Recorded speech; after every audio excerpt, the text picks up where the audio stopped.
আসিনি, একা একা আসছিলাম এই চণ্ডীতলার মোড়টায়। বিজেপির লোকেরা চিৎকার করে গালাগাল দিয়ে মাথায় দূর থেকে ঢিলকি বল, বড় হিউজ বল ছুড়েছে। আমি বুঝতে পারছি না, আমার মাথা দিয়ে রক্ত বেরোচ্ছে। আমি তা সত্ত্বেও আমি আপনাদের কাছে বলতে এসছি একটাই কথা, আমার আর বলার মতো শক্তি নেই, আমার সত্যি বলার মতো শক্তি নেই।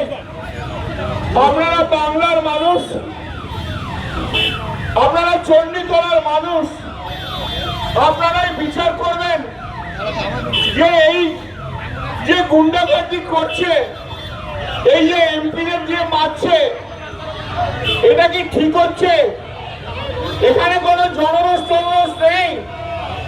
7-8 জন লোক মিলে বিজেপির 10 জন গেরুয়া ফেঁচি বেঁধে আমাদের আগের সব কর্মীদের মারধর করছিল, আর এখনো আমাকে পর্যন্ত ছাড়েনি। কৌশিকের মুখ ফাটিয়ে দিয়েছে।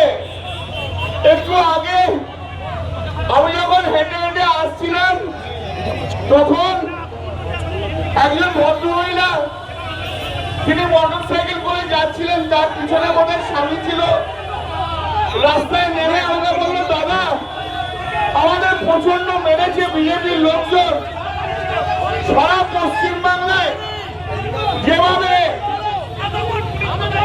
বিজেপি যেভাবে আমাদের উপরে অত্যাচার করছে, বিজেপি শূন্য করে দিতে চাইছে, ওরা সিপিএম কে এবং পশ্চিমবাংলায় কংগ্রেসকে অক্সিজেন দিতে চাইছে।